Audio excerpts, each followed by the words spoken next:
고도 4만 피트 상공 뉴욕에서 서울로 향하는 보잉 777기의 퍼스트 클래스 객실은 인공적인 평온함으로 가득 차 있었다.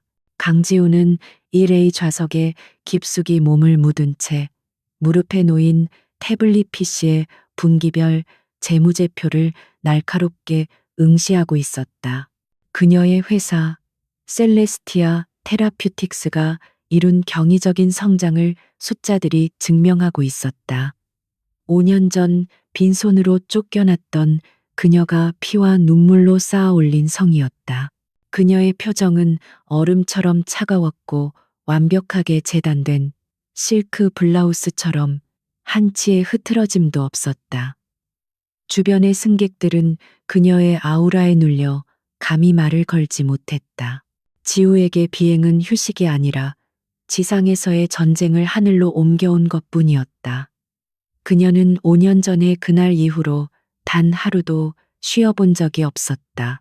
성공은 그녀의 유일한 갑옷이자 복수였다. 기내는 부드러운 엔진 소리 외에는 조용했다. 승무원이 조심스럽게 다가와 최고급 샴페인을 권했지만 지우는 쳐다보지도 않고 손을 저어 거절했다. 그녀는 알코올로 자신의 예리한 감각을 무디게 만들 생각이 없었다. 그녀는 오직 하나의 목표만을 향해 달려왔다. 바로 그녀를 나락으로 밀어넣은 진해그룹과 강태민이라는 남자를 뛰어넘는 것. 모든 것이 그녀의 통제 하에 있는 듯했다. 보고서의 마지막 장을 넘기던 그때였다. 기체가 격렬하게 흔들리기 시작했다. 쿵 하는 굉음과 함께 비행기가 급강하했다. 객실 안은 순식간에 아수라장이 되었다. 비명과 함께 선반의 짐이 쏟아지고 승무원들의 다급한 외침이 울려 퍼졌다. 지우는 반사적으로 좌석 팔걸이를 강하게 붙잡았다. 강렬한 터뷸런스는 몇 분간 계속되었다. 지우는 눈을 감지 않았다. 죽음의 공포가 엄습했지만 그녀의 마음 속에는 그보다 더 지독한 5년 전의 기억이 스쳐 지나갔다. 차가운 수술대 위에서의 절망감. 그리고 불임입니다라는 의사의 무미건조한 선고. 그것은 그녀의 삶을 산산조각 낸 사형 선고와도 같았다. 흔들림이 조금 잦아들었을 때 안전벨트 착용 사인이 켜져 있었음에도 불구하고 저 앞쪽에서 소란이 일었다. 겁에 질린 아이들의 울음소리가 들려왔다. 지우는 미간을 찌푸렸다. 업무에 방해되는 모든 것을 경멸하는 그녀였다. 봄으로 보이는 여자가 아이들을 말리려 애쓰는 듯했지만 공포에 질린 아이들은 통제를 벗어났다. 그때였다. 작고 비틀거리는 발소리가 복도를 달려왔다. 3명의 아이였다. 똑같이 생긴 4살쯤 되어 보이는 새쌍둥이였다. 아이들은 공포에 질려 눈물 범벅이 된 얼굴로 비틀거리며 달려오다가 지우의 좌석 앞에서 우뚝 멈춰 섰다. 마치 그녀가 자신들을 구원해줄 유일한 존재라도 되는 듯이. 지우는 숨을 멈췄다. 아이들은 그녀를 올려다보았다. 그 작은 얼굴들. 그 눈, 그 코, 그 인매. 부인할 수 없을 정도로 지독하게도 5년 전 자신의 모든 것이었던 그 남자를 닮아 있었다. 강태민. 그녀의 전 남편. 그녀는 마치 유령이라도 본 듯 온몸의 피가 차갑게 식는 것을 느꼈다.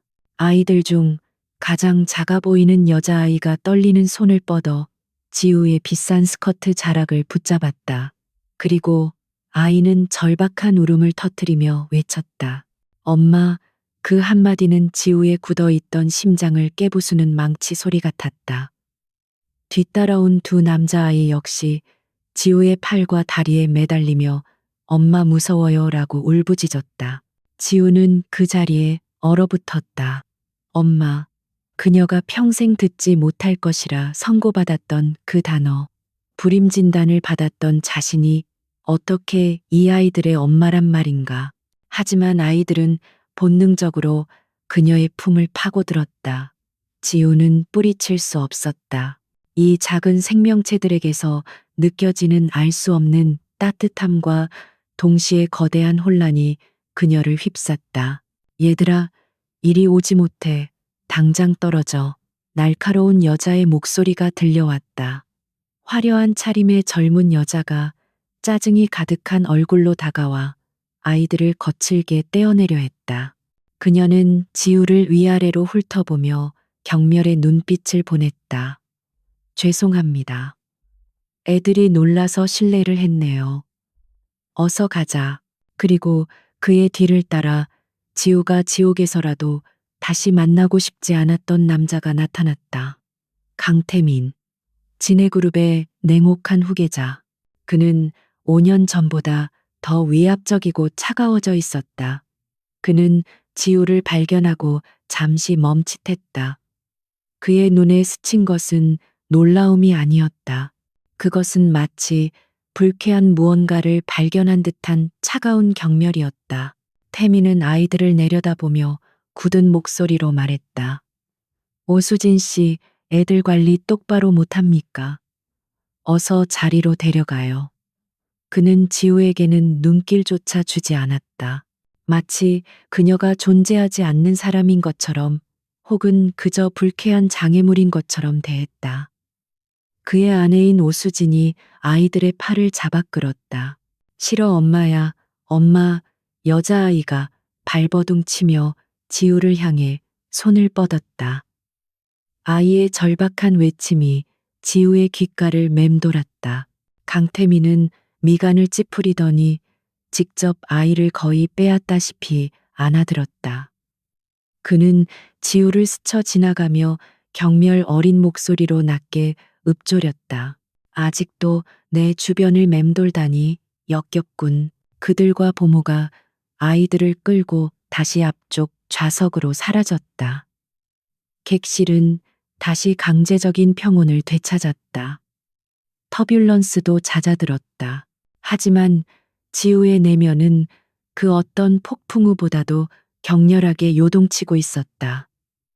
그녀의 손이 가늘게 떨리고 있었다. 그녀의 완벽했던 갑옷의 균열이 가기 시작했다. 그녀는 창밖의 칠흑 같은 어둠을 응시했다. 아이들의 얼굴이 어둠 속에 어른거렸다. 강태민을 경이로울 정도로 빼닮은 얼굴, 그리고 자신을 엄마라고 불렀던 그 절박한 목소리. 5년 전의 일들이 퍼즐 조각처럼 머릿속에서 재조립되기 시작했다. 불임 진단. 진해그룹 소유의 병원. 모든 것을 주관했던 시어머니 박 회장. 강태민은 왜 자신이 불임이라는 이유로 그토록 냉정하게 그녀를 버렸을까? 그리고 어떻게 그는 자신과 꼭 닮은 새쌍둥이의 아버지가 되어 있을까? 아이들은 어째서 처음 본 자신을 엄마라고 불렀을까? 우연이라고 하기에는 너무나도 잔인한 우연이었다. 지우의 눈이 얼음장처럼 차갑게 빛나기 시작했다. 그녀는 태블릿을 닫았다. 재무제표 따위는 이제 중요하지 않았. 5년 동안 복수심 하나로 버텨왔지만 지금 그녀의 마음속에 떠오른 것은 복수심을 넘어선 거대한 의욕이었다. 어쩌면 그녀는 지난 5년간 거대한 사기극의 피해자였을지도 모른다는 끔찍한 예감이었다. 비행기가 서울의 야경을 향해 고도를 낮추기 시작했다. 지우는 안전벨트를 다시 매만졌다. 그녀는 이제 더 이상 셀레스티아 테라퓨틱스의 성공만을 좇는 냉혈한 CEO가 아니었다. 그녀는 오늘 밤 자신을 엄마라 부른 아이들의 비밀을 파헤치기로 결심했다. 그날의 끔찍한 비밀이 무엇이든 그녀는 반드시 밝혀낼 것이다. 그리고 만약 그 의혹이 사실이라면 강태민과 진해그룹은 그녀가 쌓아 올린 성공이 아니라 그녀의 모든 것을 건지옥을 마주하게 될 것이다. 인천국제공항에 발을 내디뎠을 때 강지우는 이미 셀레스티아 테라퓨틱스의 냉철한 CEO로 돌아와 있었다. 그녀를 마중 나온 한이슬 비서가 재빨리 다가와 그녀의 가방을 받아들고 브리핑을 시작했다. 대표님, 이사회 일정은 내일 오후로 조정되었습니다.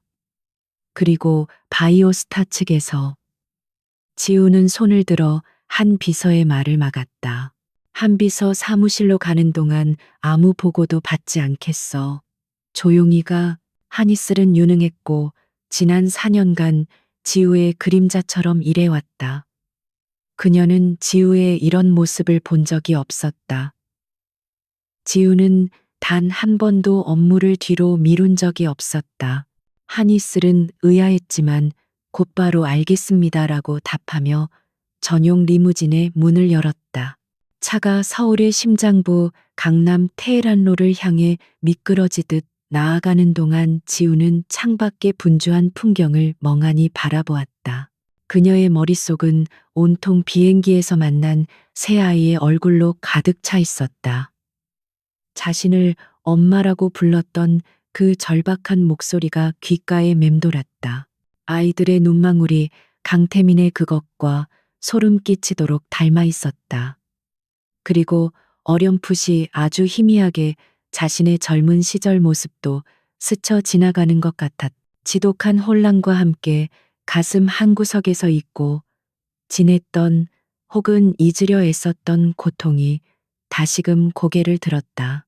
사무실 셀레스티아의 심장부인 70층 펜트하우스 오피스에 도착했을 때도 그녀의 집중력은 돌아오지 않았다.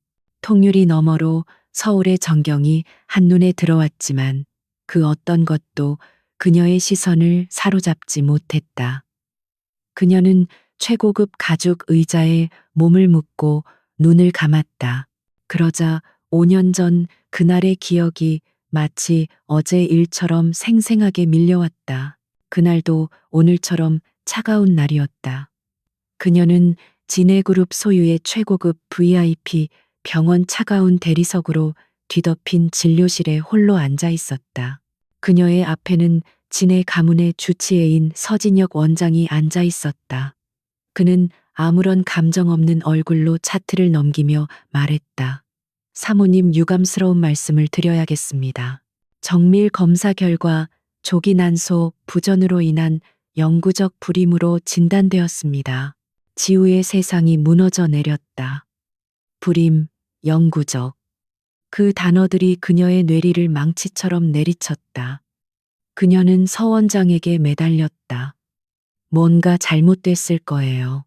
다시 검사해 주세요. 제발. 하지만 서 원장의 태도는 확고했다. 이미 여러 차례 교차 검증을 마쳤습니다. 현대의학으로는 방법이 없습니다. 그의 목소리에는 일말의 동정심도 없었다. 그녀가 병원을 나온 날 집으로 돌아왔을 때 그녀를 기다리고 있던 것은 남편 강태민의 위로가 아니었다. 그는 서재에서 값비싼 위스키를 홀짝이고 있었다. 그의 얼굴에는 아내의 비극에 대한 슬픔 대신 차가운 안도감 같은 것이 서려 있었다. 지우가 떨리는 목소리로 진단 결과를 말했을 때 그는 잠시 침묵하더니 잔을 내려놓았다. 그렇게 됐군. 예상했던 일이야. 그의 목소리는 얼음장 같았다. 그리고 곧이어 시어머니인 박 회장이 굳은 얼굴로 서재에 들어섰다.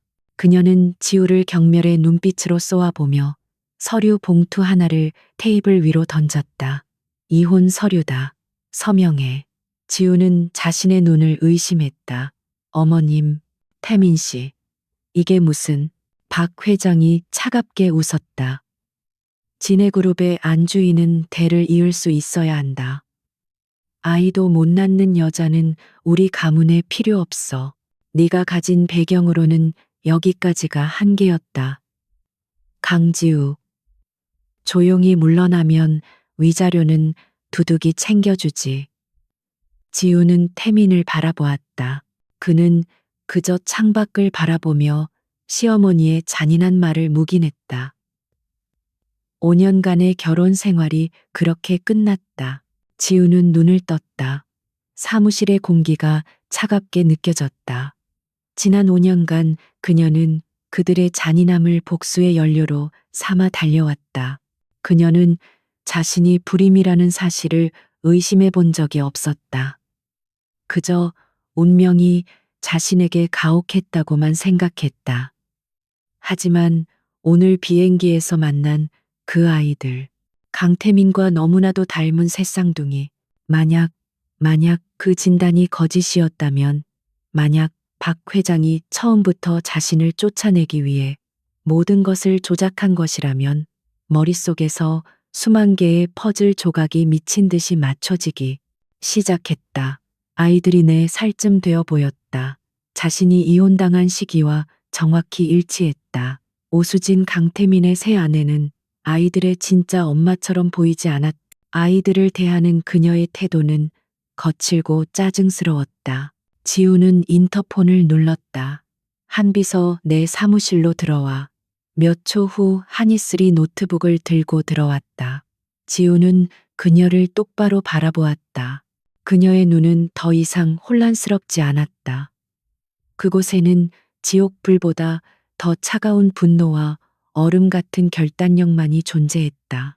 지금부터 내가 하는 말은 이 방 밖으로 한마디도 나가선 안 돼.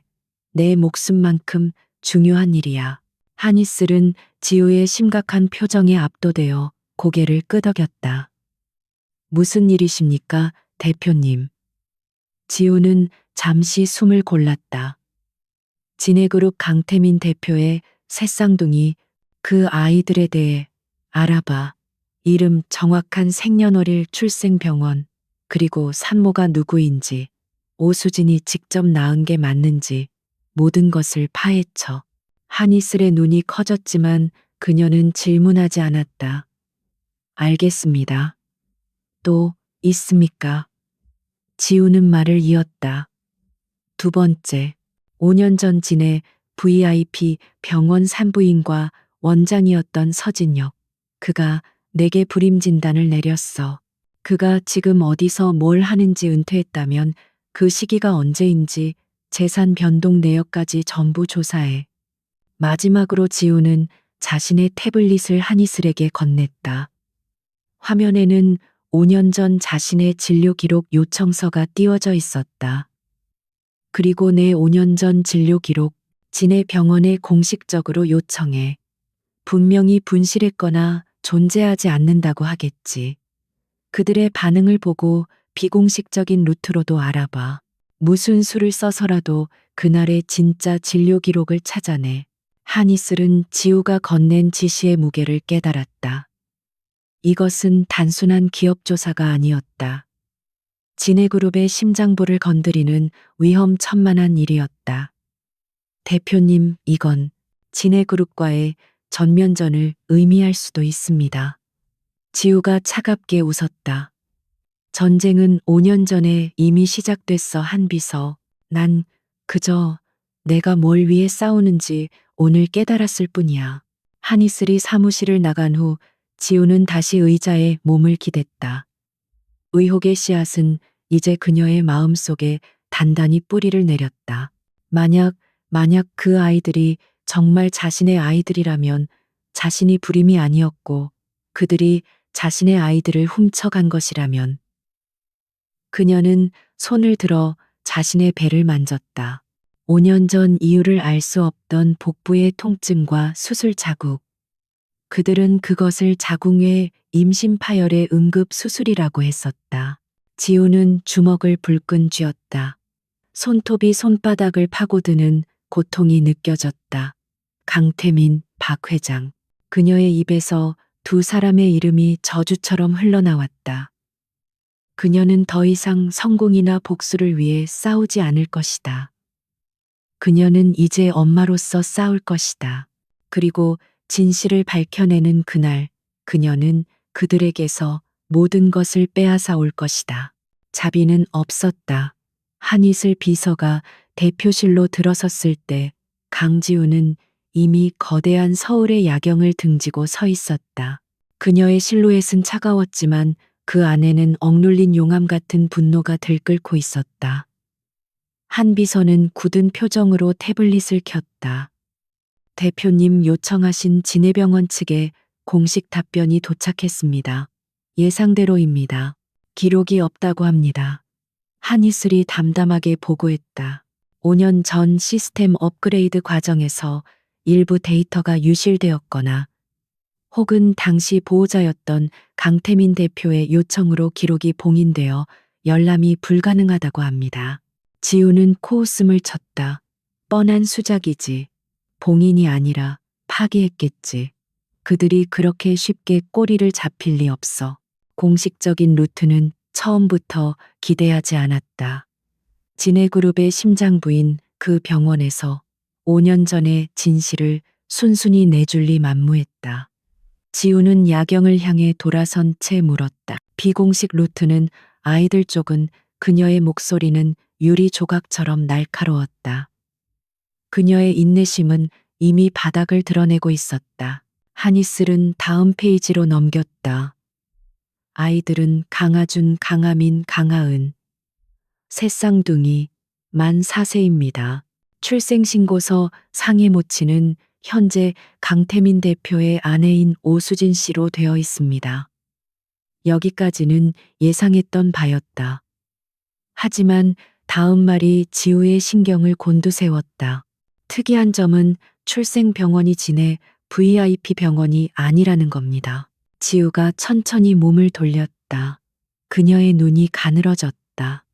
진해 병원이 아니라고 진해그룹의 유일한 후계자들인데, 네. 서류상으로는 강남의 한 소규모 개인 산부인과에서 태어난 것으로 되어 있습니다. 하지만 해당 병원은 3년 전 폐업했고 원장은 해외로 이민을 간 상태입니다. 서류를 완벽하게 세탁했습니다. 모든 것이 연막이었다. 진해그룹의 후계자를 그런 작은 병원에서 낳았다는 것 자체가 상식 밖의 일이었다. 박 회장과 강태민이 무언가를 필사적으로 숨기려 한 흔적이었다.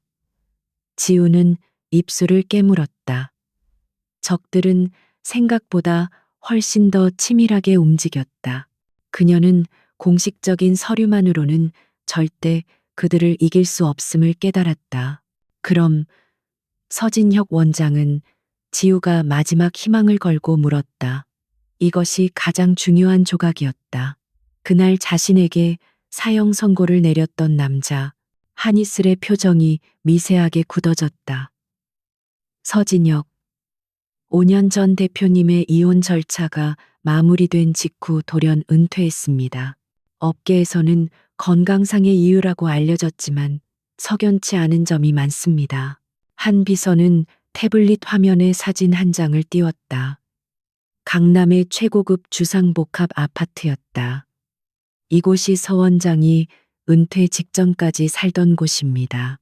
하지만 그는 은퇴와 동시에 이 집을 현금으로 처분했습니다. 막대한 퇴직금 외에도 거액의 현금을 챙긴 정황이 포착되었습니다. 그리고 그 직후 종적을 감췄습니다. 지우의 심장이 차갑게 내려앉았다. 흔적이 끊겼다. 못 찾았다는 뜻인가 한이슬은 고개를 저었다. 아닙니다. 저희 쪽 최고 사설 탐팀을 붙였습니다. 그는 완벽하게 숨으려 했지만 꼬리는 잡혔습니다. 그녀가 다음 사진을 띄웠다. 이전과는 극명하게 대비되는 인천 외곽의 허름하고 낡은 아파트 전경이었다. 현재 이곳에서 가명으로 거주 중입니다. 서진혁이 아니라 서영민이라는 이름으로 거액의 현금을 챙겼음에도 불구하고 그는 도망자처럼 숨어 지내고 있었습니다. 마치 누군가에게 쫓기는 사람처럼요. 지우는 낡은 아파트 사진을 응시했다. 공포에 질려 숨어 지내는 쥐. 바로 저자가 진실의 열쇠를 쥐고 있었다. 한편 같은 시각 평창동에 위치한 진해그룹 본가. 박 회장은 잘 가꿔진 온실에서 희귀한 난초의 잎을 정성스럽게 닦고 있었다. 그녀의 우아한 손길과는 달리 그녀의 눈빛은 비단뱀처럼 차가웠다. 방금 전며느리 오수진으로부터 비행기에서의 소동을 전해들은 참이었다. 강지우라. 그 천박한 것이 감히 내 손자들 앞에서 알짱거려. 박 회장은 콧방귀를 뀌었다. 그녀에게 강지우는 5년 전 돈 몇 푼 쥐어주고 쫓아낸 불임 여성일 뿐이었다. 그녀가 셀레스티아라는 바이오 회사를 세워 성공했다는 소식은 들었지만 박 회장에게 그것은 소꿉장난에 불과했다. 그녀는 곁에 서 있던 검은 양복의 김비서에게 명령했다. 김비서, 그 아이 요즘 뭘 하고 다니는지 알아봐. 혹시라도 애들 근처에 다시 나타나면 접근 금지 가처분이라도 신청해버려. 감히 지네의 핏줄을 넘봐 그녀는 강지우가 그저 우연히 같은 비행기에 탔을 뿐이라고, 혹은 성공한 자신을 과시하고 싶었을 뿐이라고 치부했다. 박 회장은 강지우의 능력을 철저히 과소평가했다. 그녀는 5년 전 자신이 밟아버렸던 그 여자가 이제는 자신을 물어뜯을 수 있는 날카로운 이빨을 가진 맹수가 되어 돌아왔다는 사실을 알지 못했다. 그녀의 오만함이 그녀의 가장 큰 약점이었다. 그녀는 자신의 완벽한 범죄에 균열이 생기기 시작했음을 전혀 눈치채지 못했다. 다시 지우의 사무실. 지우는 한이슬에게 명령했다. 한비서 서진혁의 아파트 주변에 24시간 감시를 붙여. 그가 누구와 접촉하는지, 무엇을 하는지 사소한 것 하나도 놓치지 마. 그리고 그의 모든 금융 거래 내역을 샅샅이 뒤져. 지네 쪽에서 아직도 그에게 돈이 흘러가고 있는지 확인해야겠어. 알겠습니다. 대표님, 직접 움직이실 겁니까? 한이슬이 조심스럽게 물었다. 그녀는 지우가 단순한 보고를 받기 위해 이런 조사를 지시한 것이 아님을 알았다. 지우는 잠시 창밖을 바라보았다. 차가운 달빛이 그녀의 얼굴을 비췄다. 그녀는 결심했다. 이 일은 변호사나 사설 탐정이 해결할 수 있는 일이 아니었다. 아니, 내가 직접 가겠어. 그녀의 목소리는 흔들림이 없었다. 그를 만나야겠어. 5년 전 내게 거짓말을 했던 그 남자의 눈을 직접 보고 들어야겠어. 그날 대체 나에게 무슨 짓을 했는지. 지우는 낡은 아파트의 주소가 적힌 메모를 손에 쥐었다. 차갑게 식어 있던 진실의 흔적이 이제 막 그녀의 손안에서 뜨거워지기 시작했다. 다음 날 이른 아침, 강지우는 인천 외곽의 낡은 주공 아파트 앞에 섰다. 새벽의 차가운 공기가 그녀의 뺨을 스쳤지만 그녀의 내면은 그보다 더 싸늘했다. 한이슬 비서가 준비해둔 경호팀을 모두 물린 것은 그녀 자신이었다. 이 대면은 오직 그녀 혼자만의 것이어야 했다. 페인트가 벗겨진 아파트 입구에서는 지독한 곰팡이 냄새가 풍겨왔다. 그녀가 평생 발을 들여놓을 일 없던 종류의 장소였다. 그녀는 13층 1308호의 녹슨 철문 앞에 섰다. 망설임은 없었다. 그녀가 벨을 눌렀다. 안쪽에서 한참 동안 아무런 기척이 없었다. 지우는 다시 한번 이번에는 문을 세게 두드렸다. 서영민 씨 계신거 압니다. 문 여세요. 강지우입니다. 그녀의 목소리는 낮고 단호하게 복도를 울렸다. 잠시 후 문이 삐걱거리며 겨우 틈이 열렸다. 쇠사슬이 걸린 문틈 사이로 공포에 질린 눈동자가 나타났다. 5년 전 최고급 병원에서 하얀 가운을 입고 위험을 뽐내던 서진혁 원장의 모습은 온데간데 없었다. 그는 수염도 깎지 못한 초췌한 얼굴에 술과 공포에 절어있는 그저 겁에 질린 늙은이에 불과했다. 누구시오? 난 서영민이오. 서진혁 같은 사람 모르오. 그가 떨리는 목소리로 소리치며 문을 닫으려 했다. 하지만 지우가 그 틈을 놓치지 않고 발을 밀어넣었다. 그리고 그녀의 강인한 힘이 문을 막아섰다. 서진혁 원장님, 5년 전 진해 VIP 병원에서 제게 불임 진단을 내리셨죠. 그날의 진실을 들으러 왔습니다. 지우는 힘으로 문을 밀고 들어섰다. 서진혁은 비명을 지르며 뒷걸음질 쳤다. 집안은 쓰레기와 빈 술병으로 가득 차 악취가 진동했다. 지우는 미간을 찌푸렸지만 아랑곳하지 않고 거실 한복판에 섰다. 서진혁은 구석에 몰려 덜덜 떨고 있었다. 당신이 여길 어떻게 지네 그룹에서 보낸 거요? 지우는 차갑게 그를 응시했다. 지네에서 보냈다면 내가 이렇게 문을 두드렸을 것 같습니까? 난 당신을 해치러 온 게 아니에요. 진실을 말해줘요. 5년 전 그날 내 몸에 무슨 짓을 한 거죠? 그 아이들. 비행기에서 만난 내 남편의 새쌍둥이. 그 아이들 대체 정체가 뭐죠? 서진혁의 얼굴이 하얗게 질렸다. 아이들을 만났단 말이오. 그는 마치 사형 선고라도 들은 사람처럼 주저앉았다. 그의 눈에서 눈물이 터져 나왔다. 5년간 그를 짓눌러왔던 죄책감과 공포가 한꺼번에 폭발한 것이다. 그는 더 이상 버틸 힘이 없어 보였다. 그는 바닥에 무너져 흐느끼기 시작했다. 다 끝났어. 결국 이렇게 될 줄 알았지. 그는 미친 사람처럼 중얼거렸다. 지우는 그의 앞에 다가가 섰다. 말해요. 하나도 빠짐없이. 그녀의 목소리에는 일말의 동정심도 없었다. 오직 진실을 향한 차가운 집념만이 존재했다. 서진혁은 떨리는 눈으로 지우를 올려다보았다. 당신은 불임이 아니었소. 마침내 그의 입에서 첫 번째 진실이 터져 나왔다. 지우의 심장이 쿵하고 바닥으로 떨어지는 것 같았지만 그녀는 표정 하나 바꾸지 않았다. 그럼 서진혁은 고개를 숙인 채 말을 이었다. 당신은 임신한 상태였소. 그것도 아주 건강한 새쌍둥이를. 망치로 머리를 맞은 듯한 충격이 지우를 휩쌌다. 새쌍둥이, 비행기에서 만난 그 아이들. 지우는 숨이 막혀오는 것을 느꼈다. 그런데 왜? 서진혁은 공포에 질려 말을 쏟아내기 시작했다.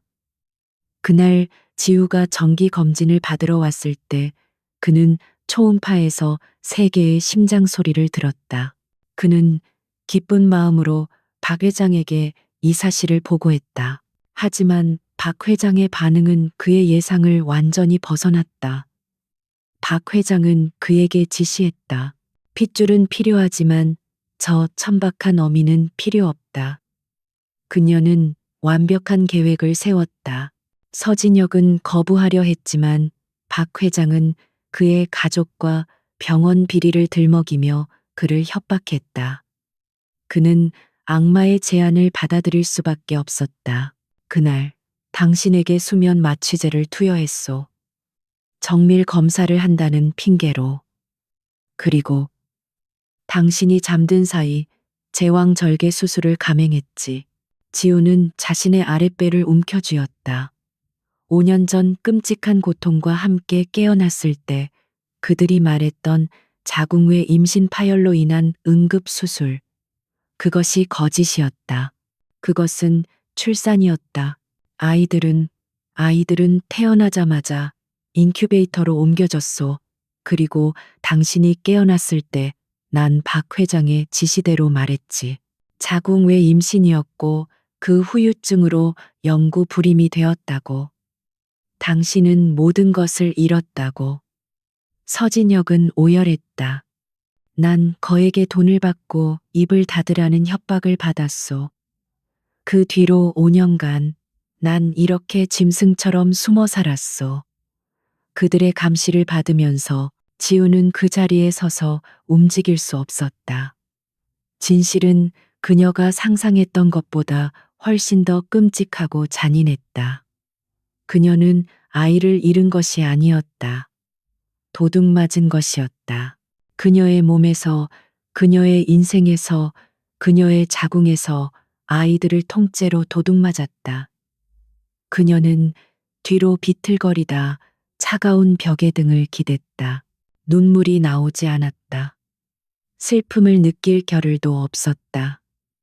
그 모든 감정을 집어삼킨 것은 지옥의 불길보다 더 뜨겁고 차가운 분노였다. 그녀는 자신의 아이들이 태어나는 순간조차 알지 못했다.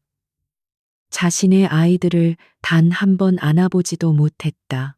그리고 그 아이들은 5년간 자신을 버린 남자를 아빠라고 다른 여자를 엄마라고 부르며 자랐다. 지우는 눈을 감았다 떴다. 그녀의 눈빛은 완전히 변해 있었다. 그곳에는 더 이상 고통받는 피해자의 모습은 없었다. 오직 자신의 새끼를 되찾기 위해 모든 것을 파괴할 준비가 된 어미 맹수의 살기만이 번뜩였다. 그녀는 울부짖는 서진혁을 경멸하듯 내려다보았다. 그녀는 몸을 돌려 썩은 냄새가 진동하는 현관으로 향했다. 이제 어쩔 생각이오 날 죽일 거요. 서진혁이 겁에 질려 물었다. 지우는 문고리를 잡은 채 잠시 멈춰 섰다. 그녀는 뒤돌아보지 않았다. 죽는 건 너무 자비로운 처사지. 그녀의 목소리는 얼음장처럼 차가웠다. 당신은 내가 그들을 지옥으로 끌고 가는 모든 과정을 두 눈으로 똑똑히 지켜보게 될 거야. 당신의 증언이 필요하니까. 그리고 그들이 무너진 후에 당신은 법의 심판을 받게 될 거야. 이건 내 복수이자 내 아이들을 위한 정의 구현이야. 지우는 문을 열고 지옥 같은 방을 나섰다. 복도를 걷는 그녀의 발걸음에는 더 이상 혼란이나 슬픔이 없었다. 오직 강철 같은 결의만이 가득했다. 강지우는 자신의 펜트하우스 오피스로 돌아왔다. 그녀가 서진혁의 아파트를 나설 때와 들어설 때 그녀는 완전히 다른 사람이 되어 있었다. 서진혁에게서 들은 진실은 그녀의 영혼을 갈기갈기 찢어 놓았지만 동시에 그녀의 척추에 강철심을 박아 넣었다. 그녀는 더 이상 5년 전에 상처 입은 피해자도 성공에 집착하던 복수기도 아니었다. 그녀는 자신의 아이들을 되찾아야 하는 어미였다. 사무실에 들어서자마자 한이슬 비서가 대기하고 있었다. 한 비서는 지우의 얼굴을 보고 숨을 삼켰다. 지우의 눈은 붉게 충혈되어 있었지만 그 안에는 눈물 대신 모든 것을 불태워버릴 듯한 무서운 결의가 이글거리고 있었다. 대표님, 괜찮으십니까? 한이슬이 조심스럽게 물었다. 그녀는 이미 지우가 진실의 편린이라도 마주했을 것이라 짐작했다. 지우는 코트를 벗어 던지며 말했다. 한 비서. 지금부터 셀레스티아 테라퓨틱스의 모든 자원을 비상체제로 전환한다. 그리고 최고 수준의 법무팀을 소집해 민사, 형사, 가사 소송까지 국내 최고로. 한이슬은 말없이 고개를 끄덕였다. 서진혁은 지우가 물었다. 대표님이 떠나신 직후 저희 안전 가옥으로 확보했습니다. 24시간 밀착 보호 중입니다. 진해 쪽에서 그가 사라진 걸 눈치채기 전에 선수를 쳤습니다. 잘했어. 지우는 거대한 통유리창 앞에 섰다. 서울의 스카이라인이 그녀의 발 아래 펼쳐져 있었다. 불과 몇 시간 전까지만 해도 저 풍경은 그녀의 성공을 상징했다. 하지만 이제 저 너머 어딘가에 있을 진해그룹이라는 거대한 성체 안에 갇힌 자신의 아이들을 떠올렸다. 그녀는 저 성을 무너뜨려야 했다. 그녀는 한이슬을 돌아보며 명령을 내리기 시작했다. 그녀의 목소리는 차갑고 명료했다. 첫째, 서진혁의 모든 증언을 영상과 공증된 문서로 확보해. 그가 박 회장에게 협박당한 증거돈을 받은 내역, 그리고 5년 전 그날 수술실에서 일어난 모든 일을 상세하게 기록해야 해. 이것이 우리의 첫 번째 무기다. 둘째, 법무팀에게는 2개의 소송을 동시에 준비시킨다. 지우는 손가락을 폈다. 하나는 친자 확인 및 양육권 반환 청구 소송. 이것은 아이들을 되찾기 위한 싸움이야. 다른 하나는 서진혁과 박 회장 그리고 강태민을 상대로 한 상해불법 감금 사문서 위조 및 아동 유괴 혐의의 형사 고소다. 이건 그들을 감옥에 쳐넣기 위한 싸움이지. 한이슬은 지우의 계획 스케일에 압도당하면서도 빠르게 핵심을 파악했다. 대표님, 하지만 진해그룹의 법무팀은 국내 최강입니다. 서진혁 원장의 증언만으로는 그들이 얼마든지 그를 정신병자로 몰아가거나 증언을 번복시킬 수 있습니다. 그녀의 지적은 날카롭고 현실적이었다. 진해그룹은 법 위에 군림하는 존재나 다름없었다. 지우는 차갑게 웃었다. 물론이지. 그래서 법정 싸움만으로는 부족해. 그녀는 자신의 사무실 책상으로 걸어가 태블릿을 집어들었다. 화면에는 셀레스티아 테라퓨틱스와 진해 제약의 주력 사업 분야가 복잡하게 얽힌 도표가 떠 있었다. 우리는 두 번째 전선을 열어야 해. 바로 경제 전쟁이다. 그녀는 도표의 한가운데를 가리켰다. 진해 제약의 캐시카우는 이 노화 방지 신약이야. 하지만 이 약 임상 데이터에 심각한 결함이 있다는 걸 나도 알고 그들도 알지. 그들은 그걸 돈과 권력으로 덮고 있어. 우리가 그걸 터뜨릴 거야. 지우의 눈이 번뜩였다. 그녀는 지난 몇 년간 진해를 뛰어넘기 위해 그들의 모든 약점을 분석해왔다. 우리의 프로젝트 루나를 공개할 시점이야. 프로젝트 루나는 셀레스티아가 극비리에 개발해온 차세대 유전자 치료제였다. 진해의 신약과는 비교도 안 될 만큼 혁신적이고 안전한 기술이었다. 진해의 약점이 폭로되는 동시에 우리가 완벽한 대체제를 시장에 내놓는다. 진해의 주가는 폭락할 거고 박 회장은 아이들 소송 따위에 신경 쓸 여력이 없어지겠지. 한이슬은 전율했다. 이것은 단순한 복수가 아니었다. 완벽하게 계획된 다각도 공격이었다. 법적으로는 양육권을, 형사적으로는 처벌을, 그리고 경제적으로는 그들의 기반 자체를 무너뜨리려는 거대한 전략이었다. 강지우는 자신의 모든 것을 걸고 있었다. 즉시 시행하겠습니다. 프로젝트 루나 임상 최종 데이터를 정리하고 식약처 승인 긴급 안건을 준비하겠습니다. 한이슬이 막 사무실을 나가려 할 때 지우가 그녀를 불렀다. 한비서, 그리고 한 가지만 더. 그녀의 목소리가 처음으로 미세하게 떨렸다. 아이들, 하준이, 하민이, 하은이, 그 아이들 사진 좀 구해줄 수 있어 지금. 어떤 모습인지.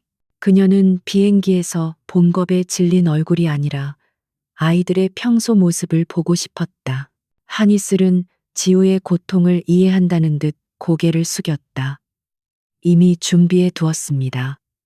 그녀는 태블릿으로 사진 몇 장을 전송했다.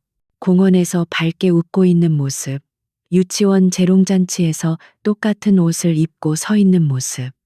강태민을 닮았지만 웃는 모습은 분명 지우 자신을 닮아 있었다. 지우는 사진을 확대하며 지난 5년간 단 한 번도 느껴보지 못한 모성애가 심장을 아프게 쥐어짜는 것을 느꼈다. 그녀는 아이들의 얼굴을 하나하나 손가락으로 쓸어보았다. 눈물이 뺨을 타고 흘러내렸지만 그녀는 재빨리 닦아냈다. 이제 울 시간이 아니었다. 고마워. 이제 나가봐. 전쟁을 시작해야지. 지우는 다시 일어섰다. 그녀의 책상 위에는 서진혁의 증언 파일과 프로젝트 루나의 기밀 문서, 그리고 새 아이의 사진이 나란히 놓여 있었다. 그녀는 이제 더 이상 잃을 것이 없었다. 그녀는 자신의 아이들을 되찾기 위해 기꺼이 괴물이 될 준비가 되어 있었다. 그녀는 진해그룹이라는 거대한 성을 향해 첫 번째 포탄을 장전했다. 전쟁의 서막은 강지우가 아닌 셀레스티아 테라퓨틱스의 이름으로 올랐다. 진실을 확인한 바로 다음 날 대한민국 경제계가 발칵 뒤집혔다. 셀레스티아는 긴급 이사회의 승인을 거쳐 프로젝트 루나의 1차 임상 데이터를 전격 공개하는 온라인 프레스 컨퍼런스를 개최했다. 이 행사는 원래 다음 분기 실적 발표회에서 조용히 공개될 예정이었으나 지우의 명령으로 모든 일정이 앞당겨졌다. 컨퍼런스의 연사는 강지우 자신이 아니었다. 그녀는 이 싸움의 전면에 나서기엔 아직 때가 아니라고 판단했다.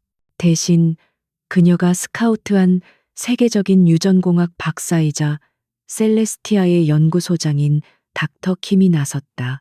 그는 차분하지만 확신에 찬 목소리로 프로젝트 루나가 단순한 신약이 아닌 기존의 노화 방지 패러다임을 완전히 뒤바꿀 혁신적인 유전자 치료제임을 선언했다. 닥터 킴은 진의 제약의 이름을 직접적으로 언급하지 않았다. 하지만 그는 기존 시장의 주류 제품들이 가진 심각한 부작용 가능성과 불완전한 데이터를 지적했다. 이는 사실상 진의 제약의 주력 상품인 에테르노를 정면으로 겨냥한 발언이었다.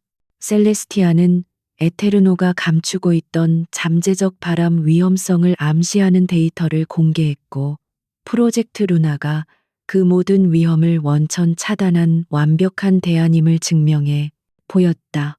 시장의 반응은 즉각적이고 폭발적이었다. 컨퍼런스가 채 끝나기도 전에 진해 제약의 주가는 수직으로 곤두박질치기 시작했다. 투자자들은 패닉에 빠져 주식을 내던졌다. 진해그룹 전체의 시가 총액이 불과 몇 시간 만에 수조 원 증발했다. 이것은 단순한 경쟁사의 견제가 아니었다. 진해그룹의 심장, 그들의 현금 창출원인 제약 부문에 대한 치명적인 공격이었다. 진해그룹 본사 강태민의 집무실은 얼음장처럼 차가웠다.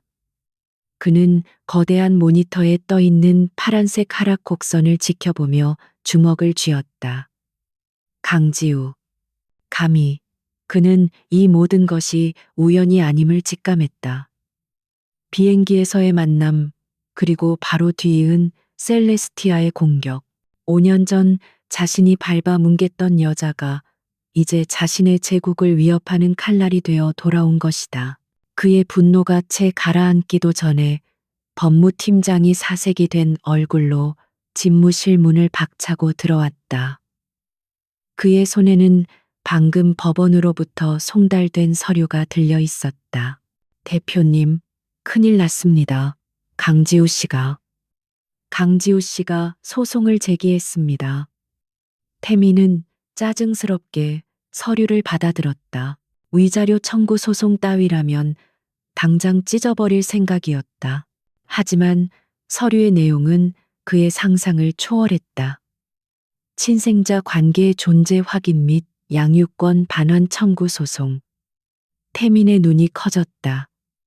그는 서류를 빠르게 훑어 내려갔다. 강지우는 새쌍둥이 하준하민 하은이 자신의 친자임을 주장하며 즉각적인 유전자 검사와 임시면접 교섭권을 요구했다. 그리고 그 증거 자료로 서진혁의 진술서가 첨부되어 있었다. 서진혁 태민은 그 이름을 보고 잠시 멈칫했지만 이내 경멸의 웃음을 터뜨렸다. 하, 이게 무슨 미친 소리야. 돈에 환장한 늙은이를 매수했군. 불임인 여자가 애를 낳았다고 강지우가 드디어 미쳤구나. 그는 이 소송을 강지우의 마지막 발악 혹은 돈을 뜯어내기 위한 저급한 협박 정도로 치부했다. 그는 법무팀장에게 소리쳤다. 당장 무고와 명예훼손으로 맞고소해. 저 여자가 다시는 진의 이름에 손댈 수 없도록 가진 돈 전부를 변호사비로 쏟아붓게 만들어. 서진혁 그 배신자는 당장 찾아내서 입을 막아버려. 그의 오만함은 하늘을 찔렀다. 그는 5년 전 어머니 박 회장이 모든 것을 완벽하게 처리했다고 굳게 믿고 있었다. 하지만 같은 시각 어머니 박 회장의 반응은 달랐다. 그녀는 자신의 온실에서 김 비서로부터 보고를 받다가 서진혁의 이름이 나오자 아끼던 난초 화분을 떨어뜨릴 뻔했다. 그녀의 얼굴에서 처음으로 핏기가 가셨다. 강태민은 몰랐지만 그녀는 서진혁이 단순한 의사가 아니라 모든 비밀의 열쇠임을 알고 있었다. 그 쥐새끼. 내가 분명히 멀리 도망가서 조용히 살라고 경고했을 텐데. 박 회장은 태민과 달리 즉각적인 위협을 감지했다. 서진혁이 살아있는 한 이 문제는 언제든 터질 수 있는 시한폭탄이었다. 그녀는 강지우가 생각보다 훨씬 더 깊게 파고들었다는 사실에 분노했다. 김비서 당장 서진혁을 찾아 강지우보다 먼저 무슨 수를 써서라도 그 입을 영원히 막아야 해.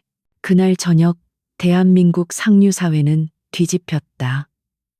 진해제약의 주가 폭락이라는 경제 뉴스보다 더 자극적인 가십이 그들을 휩쓸었다. 5년 전 불임으로 쫓겨났던 진해그룹의 전 며느리가 현재의 후계자인 새쌍둥이를 자기 아이라고 주장하며 소송을 걸었다는 소식이었다. 모두가 강지우를 미친 여자 혹은 돈의 눈이 먼 여자로 취급하며 비웃었다. 아무도 그녀가 진실을 쥐고 있다고 생각하지 않았다. 아무도 그녀가 진해그룹 전체를 무너뜨릴 거대한 전쟁을 시작했음을 알지 못했다. 강지우는 자신의 사무실에서 쏟아지는 뉴스들을 무표정하게 바라보고 있었다. 모니터 한쪽에는 폭락한 진해의 주가가, 다른 한쪽에는 자신을 비난하는 가십 기사들이 떠 있었다. 그녀는 태블릿을 들어 새아이의 사진을 바라보았다. 엄마가 곧 데리러 갈게. 그녀의 손가락이 차가운 액정을 쓰다듬었다. 이것은 시작에 불과했다. 강태민과 박 회장의 오만함은 이제 곧 처절한 대가를 치르게 될 것이다. 법의 심판대와 경제시장 두 개의 전선에서 지옥이 이제 막 문을 열었다. 법정 공방의 첫 번째 라운드는 가사 법원의 작은 조정실에서 열렸다. 강지우의 변호인단이 제출한 임시면접 교섭 허가 가처분 신청 심리를 위해서였다. 공기는 팽팽한 긴장감으로 가득 찼다. 진해그룹의 변호인단은 오만함으로 무장한 채 강지우 측을 돈을 노린 파렴치 안으로 몰아세웠다. 그들은 5년 전에 확정된 불임 진단서를 증거로 제출하며 이 소송 자체가 성립 불가능한 망상이라고 주장했다. 진해 측 수석 변호사가 거만한 목소리로 말했다. 재판장님, 이는 명백한 허위사실 유포이며 명망 있는 기업가와 그 가정을 파괴하려는 악의적인 시도입니다. 신청인은 5년 전 본인 스스로 불임 사실을 인정하고 이혼에 합의했습니다. 그런데 이제 와서 그것도 하필 진해 제약이 중대한 사업적 고비를 맞은 이 시점에 이런 소송을 제기한 의도가 무엇이겠습니까? 돈입니다. 강지우는 피고 측 좌석에서 차가운 표정으로 그들의 연극을 지켜보았다. 그녀의 변호사 최민준 변호사는 노련한 베테랑이었다. 그는 상대방의 열변이 끝나기를 기다렸다가 조용히 일어섰다. 재판장님, 피고 측은 돈을 언급했지만 이 사건의 본질은 생명입니다. 저희는 신청인이 5년 전 불임이 아니었으며 오히려 새 아이의 친모라는 충격적인 증거를 가지고 있습니다. 최 변호사는 준비한 태블릿을 재판장에게 제출했다. 화면에는 안전가옥에서 촬영된 서진혁의 영상 증언이 재생되었다. 서진혁은 5년 전 박 회장의 협박으로 어떻게 진단서를 조작했는지, 그리고 어떻게 살아있는 새 아이를 자궁 외 임신 파열로 위장해 적출했는지 눈물로 호소하며 상세히 자백했다. 조정실은 순간 정적이 흘렀다. 진해 측 변호인단의 얼굴이 하얗게 질렸다. 그들이 황급히 강압에 의한 증언입니다. 정신적으로 불안정한 노인의 말을 믿을 수 없습니다. 라고 반박했지만 이미 재판장의 표정은 심각하게 굳어 있었다. 최 변호사는 결정타를 날렸다.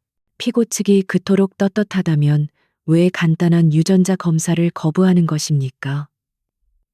또한 친모도 아니라면서 왜 아이들과의 단 1시간의 만남조차 이렇게 필사적으로 막으려 하는 것입니까? 논리는 명확했다. 재판장은 더 이상의 소모적인 논쟁을 중단시켰다. 그는 서진혁의 증언이 가진 충격적인 신빙성과 진실을 확인하기 전까지 아이들의 정서적 안정을 고려해야 한다는 점을 들어 결정을 내렸다. 본안 소송 판결까지는 시일이 걸릴 것입니다. 그 전에 법원이 지정하는 아동심리상담센터에서 전문가 및 양측 보호자의 감독하에 신청인 강지우 씨와 사건 아동들의 임시 면접 교섭을 주 1회 1시간씩 허가합니다. 작지만 거대한 첫 승리였다. 강태민은 법정을 나오며 분노에 차 소리쳤다. 강지우, 이 미친 쇼를 당장 멈춰. 네가 원하는 게 돈이라면 말로 해. 내 아이들 건드리지 마. 지우는 그를 스쳐 지나가며 얼음처럼 차가운 목소리로 답했다. 법정에서 말했잖아. 그 아이들 내 아이들이 아니야. 내 아이들이지. 그리고 난 내 아이들을 되찾으러 온 거야. 약속된 날 강남의 한 아동심리 상담센터. 지우는 지난 5년간 단 한 번도 느껴보지 못한 극심한 긴장감에 손이 차갑게 식어 있었다. 그녀는 더 이상 셀레스티아의 냉철한 CEO가 아니었다. 그녀는 그저 4년 만에 처음으로 아이들을 만나러 가는 엄마였다. 그녀는 값비싼 명품 옷 대신 부드러운 소재의 단정한 스웨터와 바지를 입고 있었다. 그녀의 손에는 아이들의 연령에 맞는 그림책 3권이 들려 있었다. 센터의 놀이방 문이 열리고 강태민의 아내 오수진이 아이들의 손을 꽉 잡고 들어섰다. 아이들은 잔뜩 겁에 질린 표정이었다. 오수진은 아이들 귀에 대고 저 아줌마는 나쁜 사람이야. 너희를 엄마한테서 뺏으러 온 마녀라고. 절대 말 걸거나 따라가면 안 돼. 라고 속삭이는 것이 지우의 귀에도 들렸다. 지우는 주먹을 꽉 쥐었다. 저 여자에게서 당장 아이들을 빼앗아 오고 싶었지만 지금은 참아야 했다. 법원 관계자와 심리 상담사의 감독하에 오수진과 강태민은 유리창 너머의 관찰실로 들어갔다. 놀이방에는 지우와 새아이 그리고 상담사만이 남았다. 하준, 하민, 하은, 새아이는 방 한구석에 옹기종기 모여 경계심 가득한 눈으로 지우를 쳐다보았다. 비행기에서 만났던 엄마라는 외침은 온데간데 없었다. 오수진의 세뇌가 효과를 발휘한 듯했다. 지우는 가슴이 미어지는 것 같았지만 애써 미소를 지었다. 그녀는 다그치지 않았다. 그녀는 아이들과 멀찍이 떨어진 바닥에 조용히 앉아 가져온 그림책 중 한 권을 펼쳤다. 옛날에 아주 용감한 아기곰 삼형제가 살고 있었어요. 그녀는 아이들을 보지 않고 마치 혼잣말을 하듯 나지막하고 부드러운 목소리로 책을 읽기 시작했다. 아이들은 처음 몇 분간 미동도 하지 않았다. 오직 지우의 목소리만이 방 안을 채웠다. 그러다 가장 호기심 많아 보이는 여자아이 하은이가 슬금슬금 지우 쪽으로 다가왔다. 하준이가 하은아 안 돼 하고 막으려 했지만 하은이는 아랑곳하지 않고 지우의 옆에 조심스럽게 앉아 그림책을 훔쳐보았다. 지우는 책을 읽으며 자연스럽게 하은이가 볼 수 있도록 책을 기울여 주었다. 그러자 이번에는 조용하던 하민이가 다가왔다. 하민이는 지우의 스웨터 소매를 만지작거렸다. 지우는 숨을 멈췄다. 아이의 작은 손길이 그녀의 심장을 관통하는 것 같았다. 마지막까지 경계하던 하준이도 결국 동생들 곁으로 와 쭈뼛거리며 섰다. 책 한 권이 끝날 무렵 하민이가 불쑥 지우의 무릎을 베고 누우려 했다. 너무나 자연스러운 행동이었다. 지우는 떨리는 손으로 아이의 머리를 쓰다듬었다. 그때 그녀는 하민이의 팔뚝 안쪽에 작은 붉은 반점이 돋아난 것을 발견했다. 지우의 심장이 덜컥 내려앉았다. 그것은 유전성 알레르기 발진이었다. 자신과 똑같은 위치에 똑같은 모양으로. 그것은 유전자 검사보다 더 확실한 피해 증거였다. 그녀의 눈에 눈물이 고였다. 그녀는 재빨리 눈물을 삼키며 아이들에게 물었다. 이거 자주 가려웠어. 하민이는 고개를 끄덕였다. 엄마 오수진는 맨날 긁지 말라고 혼냈어요. 지우는 가방에서 자신이 쓰던 순한 알레르기 연고를 꺼내 조심스럽게 발라주었다. 시원한 감촉에 하민이가 편안한 표정을 지었다. 관찰실에서 이 광경을 지켜보던 오수진은 분노에 차서 소리쳤다. 저 여자가 애한테 무슨 짓을 하는 거야. 당장 못하게 해. 그녀는 아이들이 너무나 쉽게 지우에게 마음을 여는 것을 참을 수 없었다. 강태민 역시 자신에게는 단 한 번도 보여주지 않았던 아이들의 편안한 표정에 충격을 받았다. 저 여자가 정말 약속된 한 시간이 끝나고 상담사가 개입해야 했다. 하은이가 울음을 터뜨렸다. 아줌마 가지 마요. 이야기 더 해주세요. 아이들은 5년 만에 만난 생모에게서 본능적인 안정감을 느낀 것이다. 지우는 아이들을 하나하나 안아주고 싶었지만 규칙 때문에 그럴 수 없었다. 그녀는 눈물을 참으며 약속했다. 괜찮아. 다음 주에 또 올게. 꼭 다시 올게. 오수진이 뛰쳐들어와 아이들을 거칠게 끌어당겼다. 가자. 엄마 말 안 들을 거야. 저 마녀한테 홀렸어. 아이들은 울부짖으며 끌려나갔다. 지우는 그 모습을 보며 가슴이 갈기갈기 찢어지는 고통과 동시에 강철 같은 결의를 다졌다. 그녀는 센터를 나서는 강태민을 막아섰다. 그의 얼굴은 혼란과 분노로 일그러져 있었다. 봤어, 강태민. 지우의 목소리는 더 이상 그 어떤 감정도 담고 있지 않았다. 오직 차가운 사실만을 전달했다. 아이들은 본능적으로 알아. 누가 진짜 엄마인지. 하민이는 나와 똑같은 알레르기를 가지고 있어. 네가 아무리 부정해도 피는 속일 수 없어. 태민은 뒷걸음질 쳤다. 헛소리마. 네가 애들한테 무슨 약을 쓴 거야. 지우는 그에게 한 걸음 다가섰다. 그녀의 눈빛은 그가 평생 잊지 못할 경멸과 분노로 불타고 있었다. 이건 게임이 아니야. 넌 내 아이들을 훔쳐갔어. 그리고 저 여자와 내 어머니는 내 아이들을 학대하고 있어. 이제 난 내 모든 것을 걸고 내 아이들을 지옥에서 구해낼 거야. 과거의 법정에서의 작은 승리 이후 강지우는 잠시도 쉬지 않았다. 아이들의 겁에 질린 눈빛과 하민이의 팔에 있던 붉은 반점은 그녀의 결심을 더욱 잔인할 정도로 단단하게 만들었다. 그녀는 한이슬 비서를 호출했다. 이제는 법정 밖의 전쟁, 즉 진해그룹의 숨통을 끊어놓을 경제 전쟁을 본격적으로 확대할 때였다. 그녀는 이미 진해의 가장 깊은 치부를 파악하고 있었다. 한 비서, 우리가 확보하고 있던 에테르노의 미공개 임상 데이터를 공개할 때가 됐어. 지우의 목소리는 얼음장 같았다.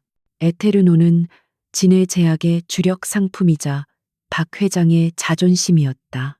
하지만 지우는 그 약이 심각한 신경계 부작용을 유발할 수 있으며 진해가 이를 고의로 은폐하고 식약처 고위층의 로비를 벌여 승인을 받아냈다는 증거를 확보하고 있었다. 동시에 그녀는 또 다른 카드를 준비했다. 강태민 대표가 수년간 조성해온 비자금 내역, 페이퍼 컴퍼니를 통해 해외로 빼돌린 자금 흐름도 지금 바로 가장 공신력 있는 경제탐사 보도팀의 익명으로 제보해. 이것은 단순한 주가 하락을 노린 공격이 아니었다. 진해그룹의 도덕성과 법적 기반 자체를 뿌리째 흔드는 작업이었다. 폭풍은 예상보다 더 거세게 몰아쳤다. 에테르노의 치명적 부작용 은폐 의혹이 터져 나오자마자 식약처는 전면 재조사에 착수했고 소비자들은 집단 소송을 준비했다. 설상가상으로 강태민 대표의 수천억 원대 비자금 스캔들이 연이어 터졌다. 검찰은 여론에 등 떠밀려 즉각적인 압수수색에 나섰다. 진해그룹 본사 로비는 순식간에 기자들과 검찰 수사관들로 아수라장이 되었다. 강태민은 자신의 집무실에서 모니터를 통해 이 모든 광경을 지켜보고 있었다. 그의 오만했던 얼굴은 이제 공포와 분노로 일그러져 있었다. 그는 미친 듯이 전화를 돌렸다. 그가 관리해온 정계와 법조계의 인맥들이었다. 하지만 돌아오는 대답은 차가웠다. 강 대표, 지금은 여론이 너무 안 좋네. 당분간 몸을 사리게. 이건 우리가 막을 수 있는 수준이 아니야. 강지우가 뿌린 불은 이미 들불처럼 번져 강태민의 부패한 방화벽을 모두 태워버린 후였다. 그는 고립되었다. 그제야 그는 깨달았다. 강지우가 지난 5년간 셀레스티아를 키운 것이 단순한 성공이 아니라 자신을 겨냥한 정교한 칼을 가는 과정이었음을. 그는 자신이 5년 전 짓밟았던 여자가 이제 자신의 모든 것을 앗아갈 괴물이 되어 돌아왔음을 처절하게 깨달았다. 진해그룹의 몰락이 가시화되자 가장 먼저 이성을 잃은 것은 박 회장이었다. 평창동 본가 그녀가 아끼던 온실은 박살난 화분 파편으로 가득했다. 그녀는 더 이상 우아한 제국의 여왕이 아니었다. 모든 것을 잃게 생긴 노파의 바락만이 남아 있었다. 그녀의 평생이 걸린 진해그룹이 무너지고 있었고 법원에서는 자신의 유일한 핏줄인 아이들을 빼앗길 위기에 처해 있었다. 강지우, 그년이 감히 내 것을. 그녀는 부들부들 떨며 마지막 남은 수족 김비서를 호출했다. 그녀의 눈은 광기로 번뜩였다. 김비서, 이제 법도 돈도 소용없게 됐어. 그년이 모든 걸 망쳤어. 더 이상은 안 돼. 그녀는 김 비서에게 다가가 그의 어깨를 움켜쥐었다. 그녀의 목소리는 뱀처럼 속삭였다. 강지우를 처리해. 그것은 명백한 살인 교사였다. 깨끗하게 사고사로 위장해. 그년만 사라지면 소송도 이 모든 공격도 끝날 거야. 김 비서는 잠시 망설였지만 박 회장의 광기 어린 눈빛에 압도당했다. 박 회장은 말을 이었다. 그리고 아이들, 당장 스위스 별장으로 빼돌려. 전현 손에 넘어가기 전에 당장 실행해. 하지만 박 회장은 강지우가 자신만큼, 아니 자신보다 더 치밀하게 움직이고 있다는 사실을 몰랐다. 지우는 법정에서 아이들을 만난 그날 이후 박 회장과 강태민 그리고 김 비서의 모든 움직임을 24시간 감시하고 있었다. 그녀는 궁지에 몰린 쥐가 어떤 선택을 할지 정확히 예측하고 있었다. 그녀는 그들이 법의 테두리를 벗어나는 순간만을 기다리고 있었다. 한이슬 비서로부터 긴급 보고가 들어왔다. 대표님 움직임이 포착됐습니다. 김 비서가 업계에서 청소부로 불리는 용역 깡패들과 접촉했습니다. 동시에 스위스 취리히행 전세기가 김포공항에 대기 중입니다. 목표는 대표님 암살과 아이들 해외 도피로 보입니다. 지우는 눈을 감았다. 올 것이 왔다. 덫을 놓지. 지우의 목소리는 차가웠다. 그녀는 이미 자신의 펜트하우스에 정교한 함정을 파두었다. 그녀는 경호팀을 매복시키고 모든 통신을 감청할 준비를 마쳤다. 나는 미끼가 될 거야. 그리고 아이들. 그녀는 잠시 말을 멈췄다. 아이들이 유치원에서 집으로 돌아가는 길목. 그곳이 그들이 아이들을 탈취할 가장 유력한 장소야. 제2경호팀 전원을 그곳에 배치해. 하지만 절대 먼저 움직이지 마. 그녀는 경찰에 신고하지 않았다. 그들이 도착하기 전에 모든 증거를 현장에서 확보해야 했다. 박 회장이 빠져나갈 수 없는 완벽한 증거를. 그들이 아이들 차를 덮치는 순간 모든 것을 촬영하고 현장에서 제압해. 단, 아이들이 절대 다치게 해선 안 돼. 그날 저녁 계획은 동시에 실행되었다. 박 회장이 고용한 청소부들이 야음을 틈타 강지우의 펜트하우스 보안을 뚫고 침입했다.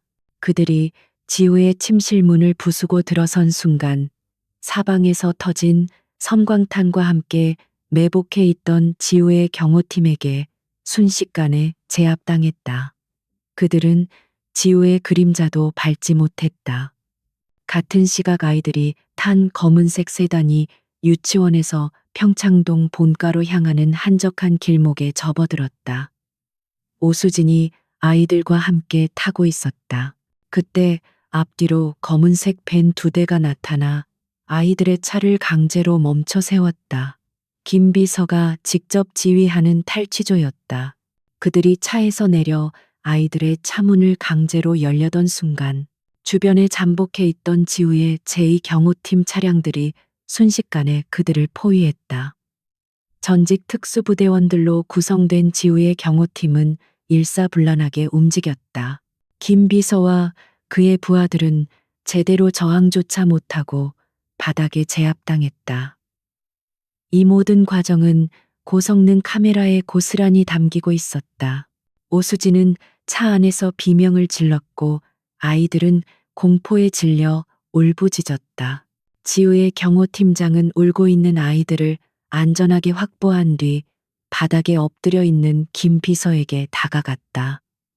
그는 이미 모든 것을 알고 있다는 듯 김 비서의 귓가에 속삭였다. 박 회장님의 지시인가?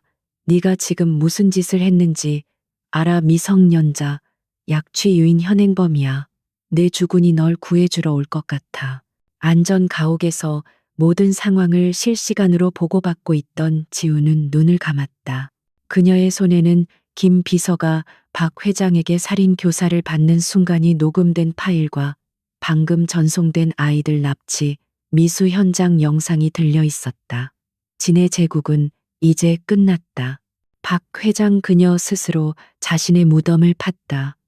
마지막 공판이 열리는 날 서울 가정법원 아픈 진해그룹의 운명을 취재하려는 기자들로 인산인해를 이루었다. 강지우는 수많은 카메라 플래시 세례를 뚫고 굳은 표정으로 법정으로 들어섰다.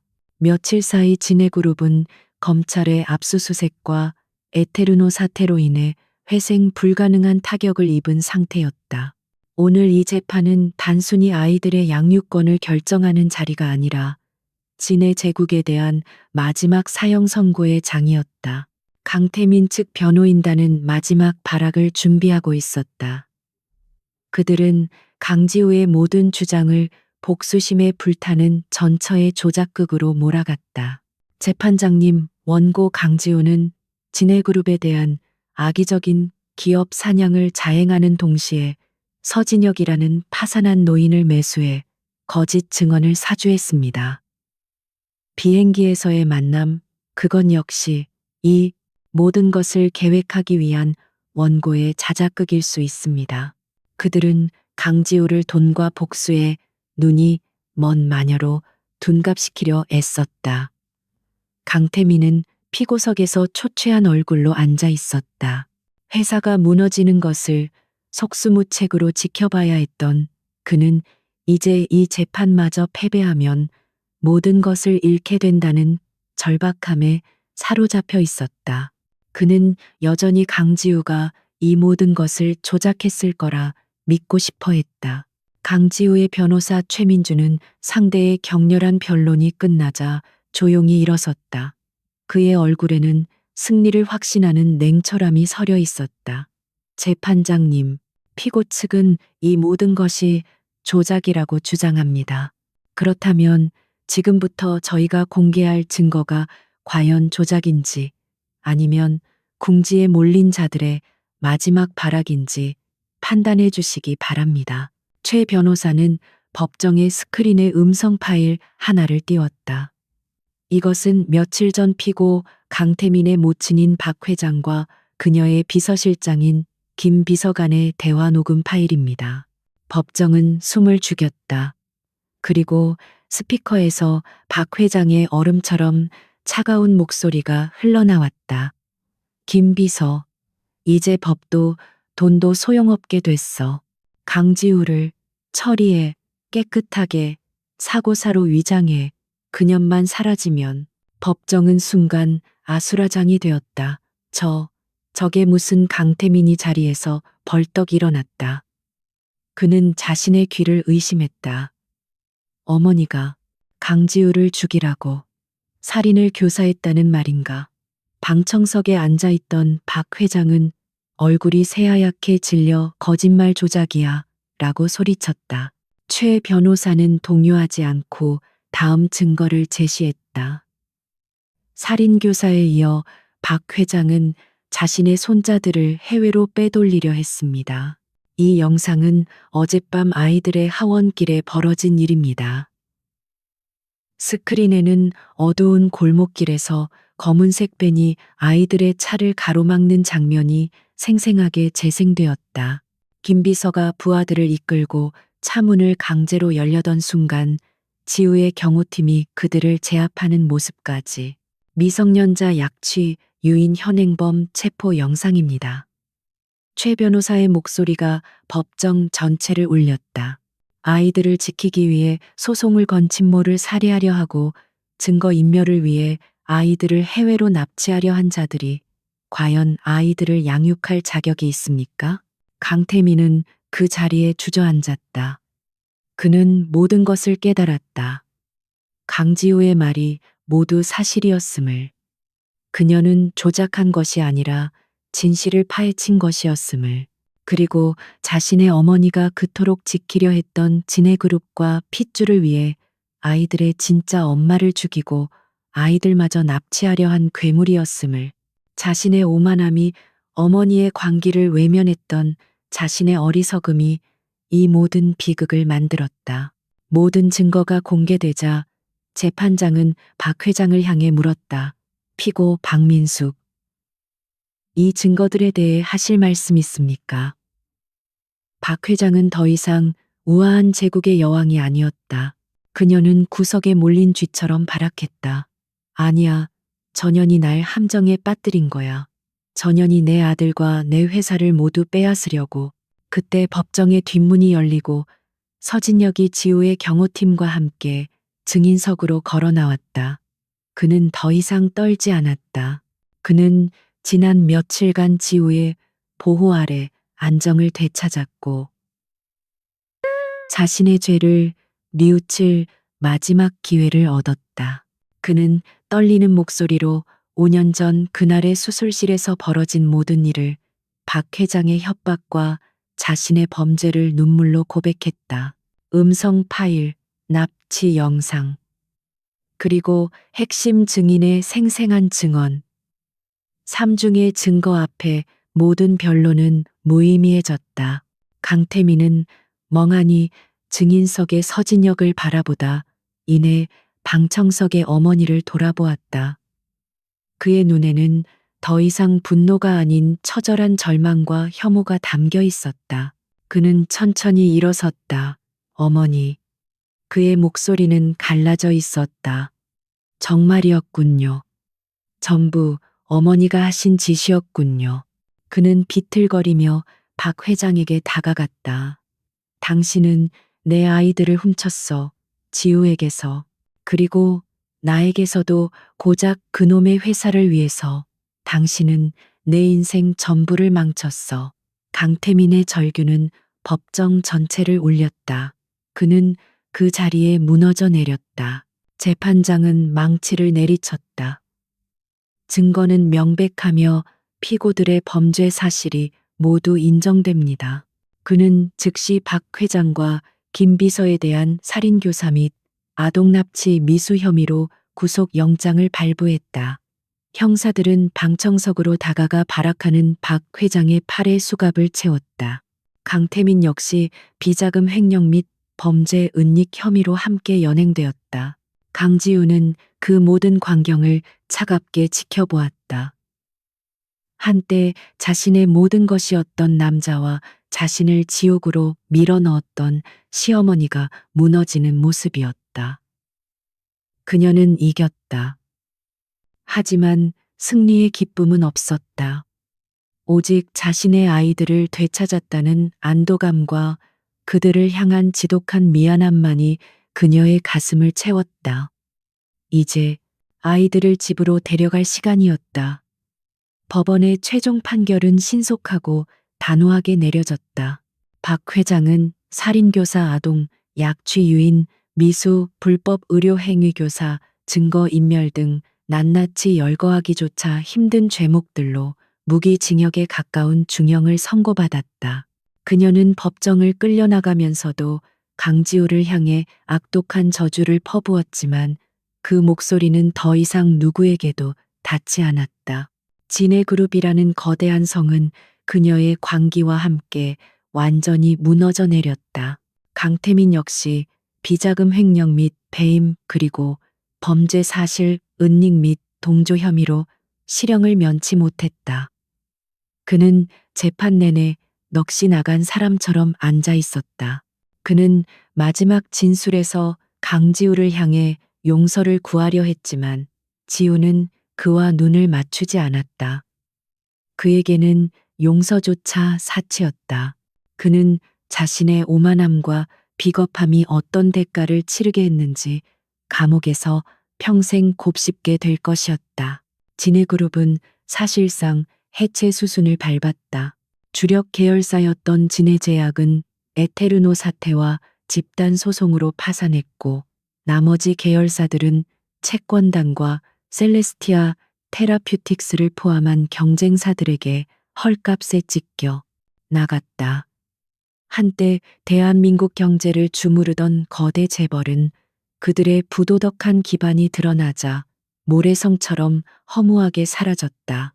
서진혁 원장 역시 의료법 위반 및 상해 동조 혐의로 실형을 선고받았으나 모든 사실을 자백하고 증거를 제공한 점이 참작되어 박 회장보다는 훨씬 가벼운 형을 받았다.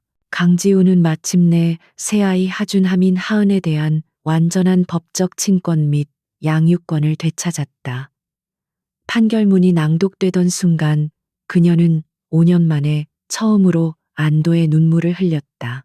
길고 지독했던 싸움이 끝났다. 그녀는 법정을 나와 자신을 기다리고 있던 한이슬 비서와 최민준 변호사에게 깊이 고개 숙여 감사했다. 그들 없이는 불가능한 싸움이었다.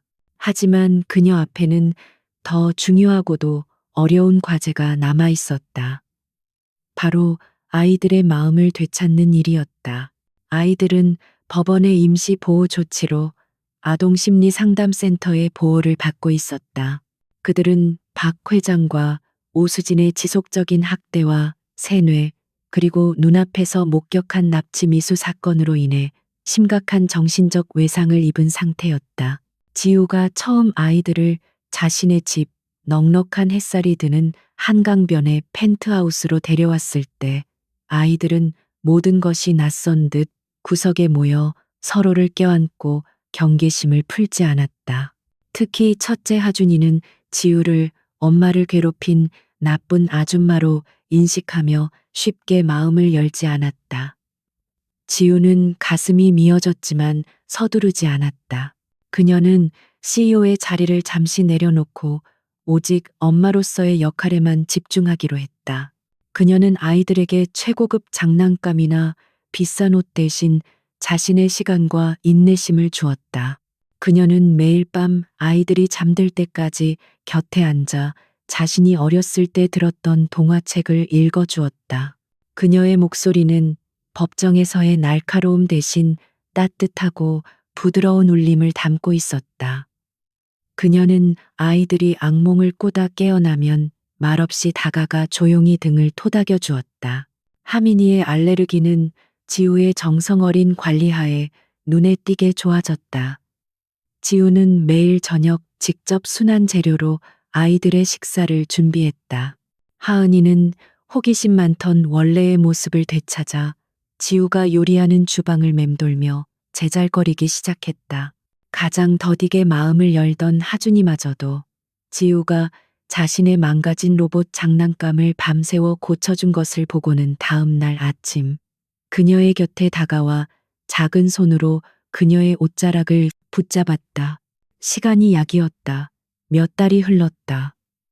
아이들은 더 이상 밤에 악몽을 꾸지 않았고 집안은 아이들의 밝은 웃음소리로 가득 차기 시작했다. 어느 주말 아침 지우가 아이들과 함께 거실에서 블록 쌓기를 하고 있을 때였다. 하준이가 자신이 만든 성을 자랑스럽게 보여주며 불쑥 입을 열었다. 엄마, 지우는 순간 숨을 멈췄다. 그녀는 하준이를 바라보았다. 하준이는 쑥스러운 듯 고개를 숙였지만 이내 다시 지우를 보며 환하게 웃었다. 엄마, 이것 봐요. 내가 만든 성이에요. 그 한마디에 지우가 지난 5년간 겪었던 모든 고통과 분노, 슬픔이 눈 녹듯 사라졌다. 하민이와 하은이도 뒤따라 외쳤다. 엄마, 엄마. 지우는 새 아이를 동시에 끌어안았다. 그녀의 눈에서 뜨거운 눈물이 쏟아져 내렸다. 그것은 더 이상 고통의 눈물이 아니었다.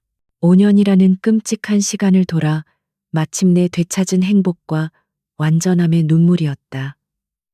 그녀는 자신의 아이들을, 자신의 살과 뼈를, 자신의 모든 것을 품에 안고 한참을 울었다. 그로부터 1년 후, 셀레스티아 테라퓨틱스는 진해의 빈자리를 완벽하게 대체하며 대한민국 최고의 바이오 기업으로 우뚝 섰다. 강지우는 다시 CEO의 자리로 돌아왔지만 그녀는 더 이상 얼음장 같은 여왕이 아니었다. 그녀는 단호했지만 따뜻했고 냉철했지만 자비로웠다. 직원들은 그녀를 두려워하는 대신 진심으로 존경하게 되었다. 이야기는 어느 화창한 봄날의 공원에서 끝을 맺는다. 지우는 화려한 정장 대신 편안한 원피스 차림으로 벤치에 앉아 있었다. 그녀의 무릎 위에는 그림책이 펼쳐져 있었고 그녀의 옆에는 하준, 하민, 하은이가 옹기종기 모여 앉아 제잘거리고 있었다. 아이들의 얼굴에는 더 이상 5년 전의 상처나 공포의 그림자는 찾아볼 수 없었다. 오직 엄마의 사랑을 듬뿍 받는 아이들의 순수한 행복만이 빛나고 있었다. 지우는 책을 덮고 아이들을 바라보았다. 그녀는 아이들의 머리를 부드럽게 쓰다듬었다. 5년 전 그녀는 불임 진단과 함께 모든 것을 잃었다. 하지만 오늘 그녀는 세상 그 무엇과도 바꿀 수 없는 가장 소중한 세 개의 보물을 되찾았다. 그녀의 삶은 비극으로 시작되었을지 모르지만 그녀는 자신의 강인한 의지와 모성애로 그 비극을 가장 완벽한 해피엔딩으로 바꾸어 놓았다. 정의는 실현되었고 도둑맞았던 그녀의 봄날은 그 어느 때보다 찬란하게 다시 돌아왔다.